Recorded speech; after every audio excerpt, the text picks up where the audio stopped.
Good evening and welcome to another episode of Oklahoma Hedge Night. Tonight, I want to do an unboxing.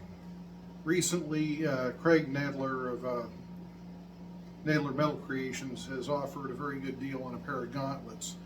They're predominantly designed for Buhurt type fighting and made by HBC. Currently, he's offering them at a discount of about $60 on his website.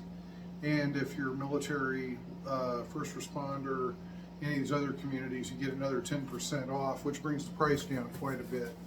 Anyway, I needed a spare pair of gauntlets because I want to have the ability to have one being used and one in repair if need be, so that I can stay on the field.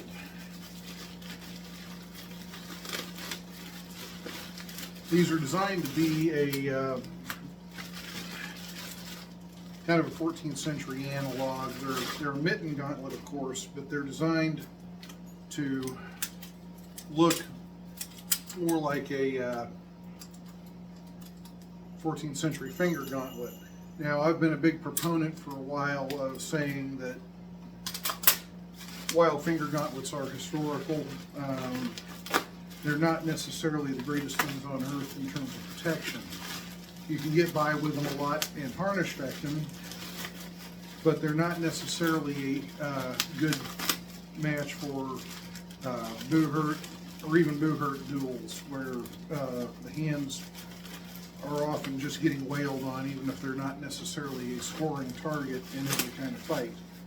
So, again, the price on these is, they're a little on the bulky side, and not as aerodynamic as other gauntlets I've got, but a little bit closer view. They've got thumbs that ground on the finger areas of the gauntlet to make them fairly protective if you need to fight poleaxe or any of that. As a harness fecting fighter, they're good for use for half sword work, where I'm able to still have fairly good motion in them.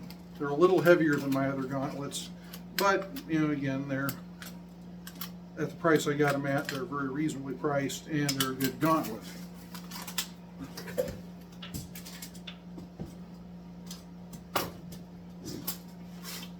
What's going to be their main test is how they function fighting duels where speed is more of an issue. They're not necessarily as agile as other ones I use, but again, they seem to be a fairly good compromise. Hand protection and head protection is the one area a person really shouldn't skimp on taking any of these games up. You're just not going to want to get something that doesn't give you the protection you need. And I think these will be fairly well suited for general use.